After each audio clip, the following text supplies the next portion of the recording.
Au nom d'Allah, le tout miséricordieux, le très miséricordieux.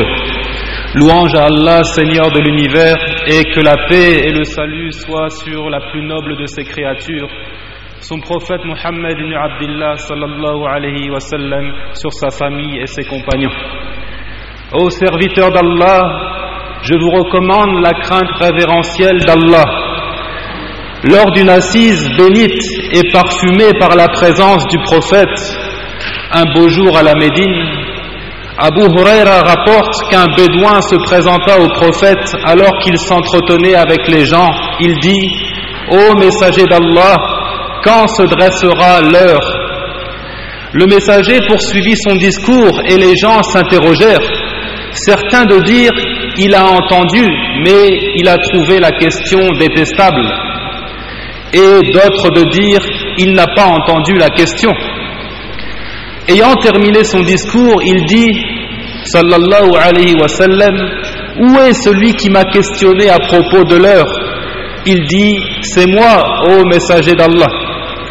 Il dit: si l'intégrité est perdue, alors attends-toi à la venue de l'heure. Il dit: comment est-ce qu'elle se perd?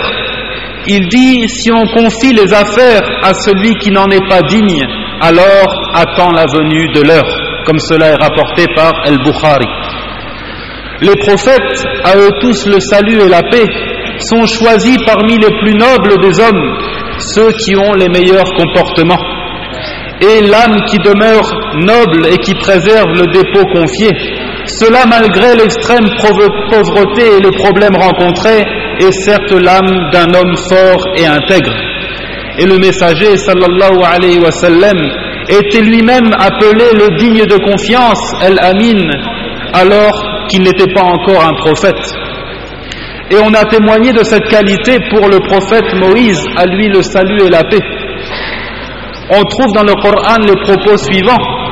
L'une d'elles dit: ô mon père, engage à ton service, moyennant salaire, celui-là, car le meilleur à engager, c'est celui qui est fort et digne de confiance. Chers frères, l'islam a fait de cette dignité, de cette intégrité, une obligation à respecter. Et on peut la définir comme suit. C'est que la personne ressente le sentiment de responsabilité pour toute affaire qui lui est confiée. Et c'est plus large que de dire, comme de coutume, qu'il s'agit de respecter le dépôt confié, c'est-à-dire lorsque quelqu'un vous donne de l'argent et vous dit « garde ça chez toi ». En islam, cette compréhension est élargie. On dit d'ailleurs aux voyageurs « je remets à Allah ta religion, ton dépôt ainsi que la finalité de tes œuvres ». Et de Anas, que le messager d'Allah sallallahu alayhi wa sallam n'a pas tenu un discours sans dire « il n'y a pas de foi pour celui qui n'est pas loyal, qui n'est pas intègre ». Et seule cette loyauté permet de soutenir la bâtisse de cette communauté, alors que la trahison, elle, est la cause de tous les maux. Cette intégrité n'est donc pas simplement de respecter le dépôt d'argent confié par une tierce personne. Allah dit: nous avions proposé aux cieux, à la terre et aux montagnes la responsabilité, et ils ont refusé de la porter, et ils ont eu peur, alors que l'homme s'en est chargé, car il est très injuste envers lui-même et très ignorant. Et cette responsabilité, comme vous le voyez, c'est bien plus que de garder l'argent. Il s'agit ici de respecter les obligations de la vie communautaire et de donner ses droits à tout à chacun, de porter les charges, de faire le bien et d'éviter le mal. Ainsi, la raison est un dépôt confié par Allah, dont on doit faire bon usage. Si le croyant œuvre en fonction d'elle, obéissant strictement à Allah, ainsi il a respecté le dépôt. De la même façon, le corps est un dépôt. Si tu le préserves et le fortifies, que tu en prends soin, alors tu as respecté le dépôt confié. Ton épouse, tes enfants, tous tes proches parents sont un dépôt pour toi que tu dois préserver, en leur donnant leurs droits d'une part et en le protégeant du mal d'autre part. Allah dit: ô vous qui avez cru, préservez vos personnes et vos familles d'un feu dont le combustible sera les gens et les pierres. Et la religion également est un dépôt confié aux savants.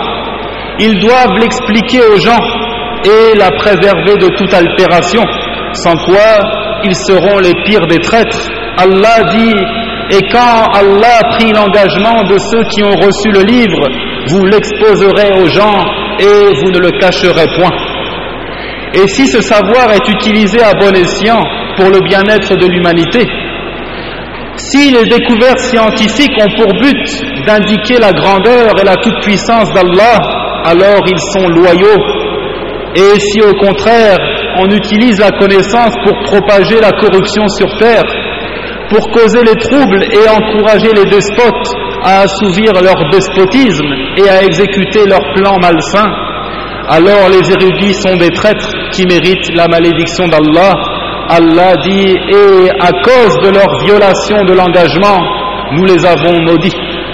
Et à cause de leur violation de l'engagement, nous les avons maudits. Et nous avons endurci leur cœur, ils déforment les paroles de leur sens et ils ont oublié une part de ce qui leur a été rappelé. Et l'argent est également un dépôt qui, s'il est bien géré et dépensé au service de la communauté, alors les gens sont intègres. Sinon, ils sont des traîtres, injustes et gaspilleurs. Allah ne dit-il pas: et ceux qui trésorisent l'or et l'argent et qui ne le dépensent pas dans le sentier d'Allah, fais-leur l'annonce d'un châtiment douloureux. Il dit également: et les gaspilleurs sont les frères des diables. Ainsi, chers frères, le respect du dépôt, la loyauté concerne tous les aspects de la vie.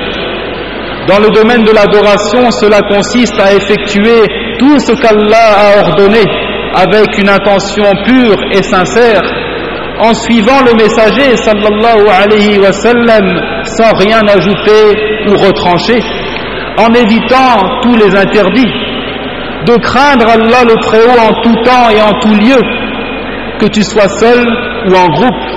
Allah effectivement connaît la trahison des yeux et il connaît ce que cachent les poitrines. Adore donc Allah comme si tu le voyais, car si tu ne le vois pas, toi, certes lui, il te voit. La loyauté s'applique également dans les transactions, en se comportant envers les autres comme on aime voir les autres se comporter envers nous-mêmes, en se conseillant, en se donnant des éclaircissements, en préservant les droits des autres, en préservant l'argent confié, en gardant les secrets de son épouse, de son compagnon. Ainsi, le vendeur n'a pas le droit de tromper l'acheteur en faussant la pesée de la balance. Et tout est compté, et on devra rendre compte de tout devant Allah, qui dit: et craignez le jour où vous serez ramenés vers Allah, alors chaque âme sera pleinement rétribuée de ce qu'elle aura acquis, et ils ne seront point lésés. Et dans la description qu'Allah a faite des croyants, et ceux qui veillent à la sauvegarde des dépôts confiés à eux et honorent leurs engagements et qui observent strictement leurs prières, ce sont eux les héritiers qui hériteront le paradis pour y demeurer éternellement. Wa sallallahu wa sallam ala nabiyyina wa ala alihi wa man wala walhamdulillahi rabbil alamin. Assalamu alaykum wa rahmatullahi wa barakatuh.